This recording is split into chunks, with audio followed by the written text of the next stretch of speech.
결국 영어는 이게 전부예요. 그게 뭐냐면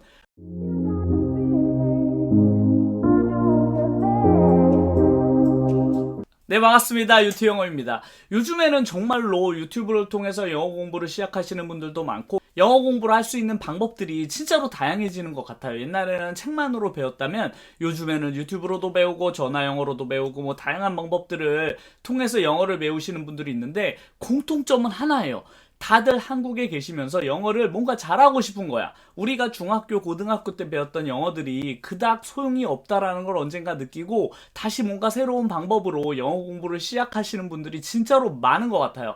그래서 더 고민도 많은 것 같고 다양한 방법들을 시도해 보시는 것 같은데 저도 그런 입장에서 늘 고민해요. 과연 그런 시기를 지나서 다시 영어를 뭔가 재도전하고 싶으신 분들이 어떻게 영어를 접근하시는 것이 과연 그분들이 실질적으로 영어를 늘리는데 도움이 될 것이냐를 늘 고민하거든요.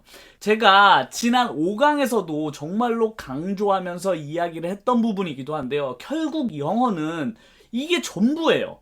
그게 뭐냐면 우리나라 말과 영어는 순서가 다르다는 거예요. 예, 영어와 한국어는 순서가 다르다는 걸 가장 먼저 그리고 가장 중요하게 내 머릿속에 넣고 영어를 늘 접해야만 되는 거죠.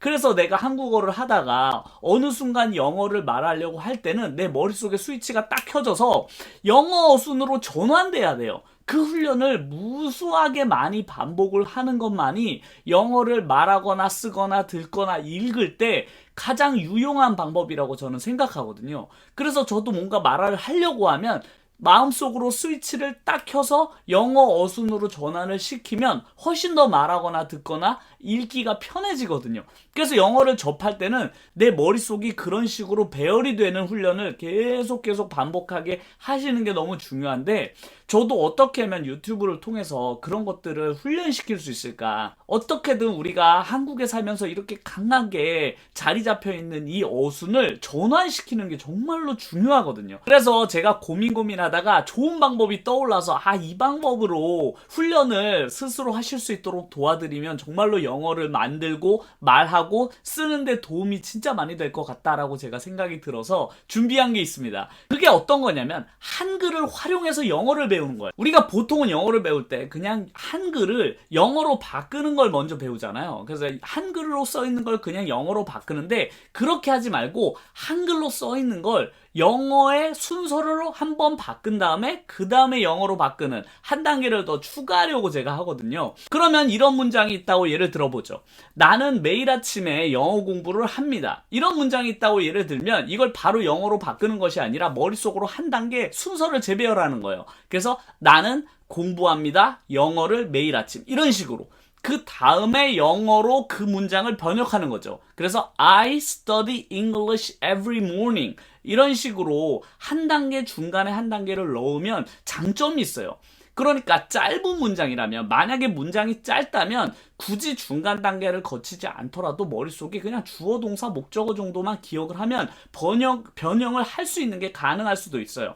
그런데 만약에 문장이 이거보다 더 길어지게 되면 한글로 바로 영어로 변환하려고 할 때 순서가 헷갈리게 돼요. 이 단어가 여기 들어가는 게 맞는가? 아니면 저 뒤로 가는 게 맞는가? 그래서 헷갈리게 되거든요. 단어는 알고 있지만 그 순서가 헷갈리게 돼요. 하지만 영어는 정해진 순서가 있는 언어이기 때문에 순서를 자칫 잘못 배열하게 되면 문장의 의미가 바뀌거나 아니면 문장이 어색해져 버릴 수도 있거든요. 그러니까 앞으로 제가 이런 훈련을 꾸준히 준비를 하려고 합니다. 이 방식은 우리가 영어 공부를 하는 사람이라면 아니면 내가 영어를 공부해서 꼭 성공하고 싶은 사람이라면 꼭 만들어야 하는 단계예요. 그래서 외국에서 아주 오랜 시간 동안 생활을 하시거나 아니면은 외국인과 가까이 오래 지내는 사람들은 이런 순서 배열이 자연스럽게 익혀져요. 오랜 시간 동안 이제 자연스럽게 재배열이 되는 거죠. 하지만 한국에서만 영어로 공부하신 분들은 이걸 재정립하는 기회가 적고 이걸 훈련시키는 것도 거의 없어요. 그래서 저 같은 경우도 영어를 공부하는 사람이 이런 훈련은 무조건 필요한데 이걸 훈련시켜주는 사람이 없으니까 나라도 해야 되겠다. 그래서 제가 이 공부 방식을 적극 활용해서 제가 앞으로 공부를 진행하려고 합니다. 그래서 오늘 제가 이거 어떤 식으로 진행되는지 맛보기로 한 몇 문장 정도를 같이 만들어 볼 테니까요. 이게 얼마나 효과적인지, 그리고 이 연습을 오랜 시간 동안 반복하면 나에게 어떤 이득이 있는지를 한번 느껴보셨으면 좋겠습니다. 그럼 몇 가지 문장을 통해서 한번 배워보도록 할까요? 그럼 이런 문장을 한번 만들어 볼게요. 엄마가 열쇠를 잃어버렸나 봐. 근데 저한테 전화가 온 거죠. 그래서 엄마가 오늘 아침에 그 열쇠를 침대 밑에서 찾았다. 이런 문장을 만들고 싶은 거 갑자기. 엄마가 오늘 아침에 침대에서 그 열쇠를 찾았습니다라는 문장을 바로 만들어 보세요. 한번. 머릿속으로. 제가 5초 드릴게요. 1, 2, 3, 4, 5. 만약에 이것이 실제 대화였다면 이 5초 안에 이 문장을 만들어서 상대방에게 이야기하지 못하면 대화는 단절이 되게 돼요. 그 순간 상대방이 더 이상 기다려줄 타이밍은 더 이상 없는 거죠.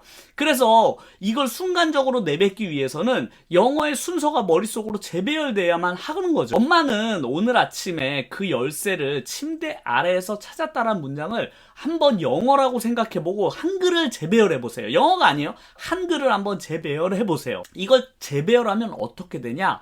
엄마는 찾았습니다. 그 열쇠를 침대 아래에서 오늘 아침에. 이렇게 배열을 하면 이게 바로 영어식 배열이 되고, 이걸 영어로 바꾸게 되면 My mom found the key under the bed this morning. 이런 식으로 되는 거죠. 그래서 영어를 자연스럽게 오랜 시간 하신 분들이라면 이 문장을 그냥 자연스럽게 꺼내셨겠죠. 하지만 이게 머릿속에 자리 잡지 않으신 분들은 이렇게 긴 한글 문장을 자연스럽게 쭉 이야기하기가 생각보다 어려워요. 이게 모르는 단어가 있는 게 아니잖아요. 우리가 my mom도 알고 find의 과거형인 found도 알고 the key라든지 under the bed 그리고 this morning 이런 단어를 모르는 게 아닌데, 이게 순서가 우리나라 말과는 너무 다르다 보니까 이런 것들을 재배열하는데 혼란스러울 수밖에 없는 거죠. 그것도 순간적으로 만들기 더 어려워요.